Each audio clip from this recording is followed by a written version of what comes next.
The number you have reached, 911, has been changed to a non-published number. You're listening to UCW Radio. In your face. I want to start there because I find that transition interesting because we spoke about it briefly. So I want our listeners to hear about this. Well, how much time do you have? No, we have all the time. Well, not all the time, but we have enough time. No, I'm kidding. No, actually, I've always been into sports and fitness and stuff like that since I was in high school because I ran track and did volleyball. So that was like my first, dip into the whole fitness world. And I was like, wow, I like being active. It makes me feel good. I was part of a team. After I graduated high school, I wasn't ready to go to college yet. So I was kind of like, you just have to find your way and kind of grow as a person. So I decided to go to hairstylist school, and I became a hairdresser for 4 years. Okay. For me, it wasn't fulfilling. It wasn't my dream. It was fun, and I had a good time, but I thought, you know what, I have to go back to college, find out who I am. So I started college a little bit late. I was like 22, 23. I thought, well, let me go in there, figure out what I want to do. So I took my basics, and I'm like, you know what, I think I'm going to go into nursing since the medical field. I was, wasn't sure what in the medical field yet, but I thought, let me just go to school. Okay, see what I feel. So you started being a hairstylist. You went to school for that. You didn't drop. You weren't a beauty school dropout. You actually finished, right? I actually finished. Yeah, it was long. It was 9 months. You had to go 8 hours a day. Right. Cut hair. It was fun. I was 18, 19, so. You have a good time doing that, fixing your hair, all that girl stuff. Right, so. Well, I didn't know whether I needed to break into song or not and get into the grease thing, but I guess not. Yeah. That's funny. But hey, back in those days, like the gay community was coming out and stuff. So we had a lot of gay guys in our school, and back then it was really cool. If you have a gay guy next to you, you're like, oh, we have so-and-so. So, we had a couple gay guys I was pretty good friends with, and, they make it fun when you're going through that, and you work at a salon, and I don't know, it was a, I was a child, I was 18, 19, going through life discovery, having a good time. Right. 4 years later into it, I thought, okay, this is a job. It's fun, but I'm over it. I need to do something that's more fulfilling for me. So you're still seeking something greater because you knew there was something greater out there for you. You just didn't know what it was. Didn't know what it was. Right. And back then, I was going to like aerobics class. I belonged to a gym, but I wasn't like fully into fitness yet. So it was just when I was like, I got to go to the gym, do some cardio, but it wasn't serious.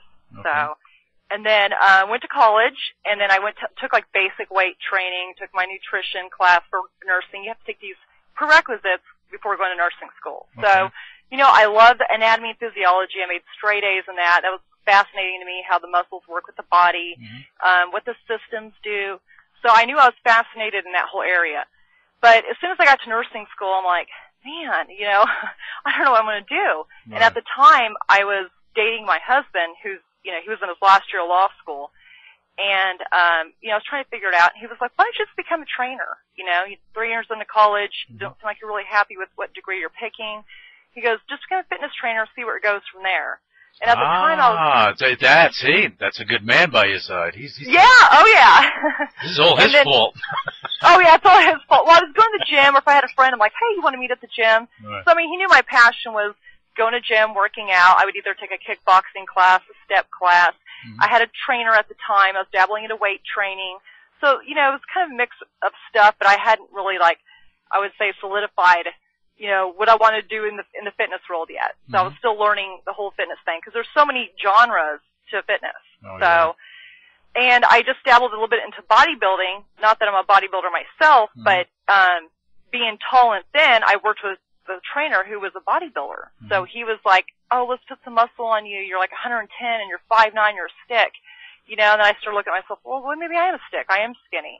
So we started building. I noticed that I went from a little stick, and I was getting shapely. And then I was getting a six-pack. And then I was like, wow, I do look good. So that really intrigued me, And then through the nursing school, I transitioned to become a personal trainer. So I went to Cooper Institute, and that's where I got certified as a personal trainer. And actually, Kenneth Cooper, he's the one who termed the very first term of aerobics. Oh, really? That's interesting. Yeah, the Cooper Institute. So he was one who named, the work aerobic. He did all the studies about the heart and how if you worked out, it was better for your heart. So this is like back in the day. Oh, so he's like, so that's a pioneer right there. So he coined the, I guess the phrase they used, the terminology aerobics. Yes, He did. Okay. He did. So very fascinating. Read all that. So I decided to go there and get certified. And, you know, my first experience going into it, obviously it's a learning experience. You have to get a lot of certifications. So through all my certifications, you know, it's like life coaching, prenatal, postnatal, working with geriatrics over 65. So, you know, as a personal trainer, you have to go more extensively in it, because when you go through personal training certification, they don't teach you how to be a coach. Right. You know, they tell you what to do, but not to be a coach. So I want to be a better coach for my clients when I train them, because you have a goal and you want them to get to the goal. And that's the important thing, and I want our listeners to really hold on to that, because what you're talking about is not just, well, let me go train you and get you into shape. No, you go deeper than that. Well, you have some trainers, you go to a gym, they'll train you to do this, do that, and to teach you how to do the exercise, teach you how this may work for you, that may work for you, but you know, are they teaching you how to be a better you? And that's what you do. Right. So, and not only does fitness affect your health, I mean, it pours into your life, you know, and it helps you set goals. Because after I've helped people change their life, they use the same life coaching tools and skills that I give them for other stuff, like their work, their home, and it applies to everything. So, it's just getting to a goal, setting a goal, and working towards that goal. So I felt like that was important. I read a lot of motivational books, you know, books on discipline, and one of my favorite ones is Larry Winget. Have you ever heard of Larry Winget? No, that I haven't. Oh, he's like the irritational. I have a feeling I should. Oh my gosh. If you ever get a chance to interview him, you need to interview him. But anyways, his book is called Shut Up, Stop Whining, and Get a Life, you know? I like him. So, let's get him on the show. I love him. Now we have to get him on here, yeah. Yeah, he's one of my favorites. He's kind of that, no bull, I'm going to tell you how it is. Quit whining. So, and I can appreciate, because when I first started training people, I was like, oh, let's do this, and I was all soft-spoken. But then, you know, after years of being a trainer, it really hardens you. You hear so many excuses. Then you don't put up with crap. And then you're like, okay, I've heard this before.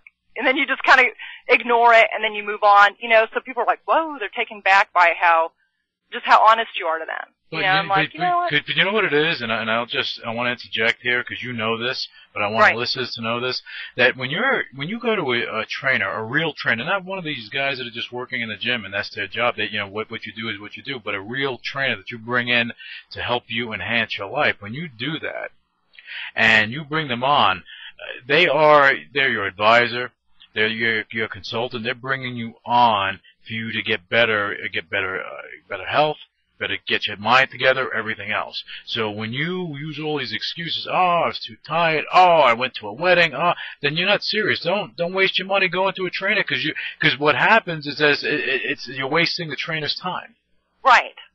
You know, because it's not just solely about money, and I just want to voice that, because it's not just about paying the trainer to go do this. What it comes down to, okay, the trainers, your gratification you get satisfied when you see progress with your clients.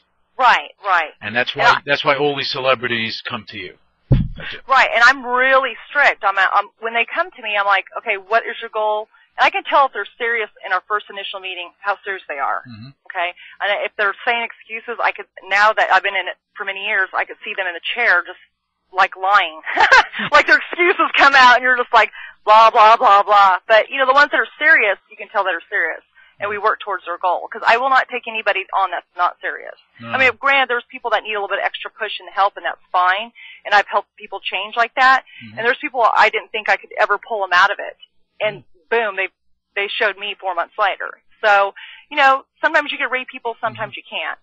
But most of the time, like I said, I can. 90% of the time, I can't. So it's been a learning process being a trainer, and I think every person that comes to me, they all have individual stories. Different baggage from life, you know, so it's learning to work with it, because every person's different. Sure. So it's been actually an awesome experience. I was meant for this job, so I don't regret it one bit. I'm glad I did the life change. Yeah, but that's fantastic. And one thing as a personal trainer is that you're dealing with so many different personalities. Oh yeah. So you know, it's like you're teaching. Well, you're doing it on an individual basis, but it's like any type of teacher. You're out there. You have a whole bunch of people, different personalities. You know, whether you're running a big business, whatever it is, and it's hard to deal with that. But you're able to, which is fantastic, and your clients benefit. Your clients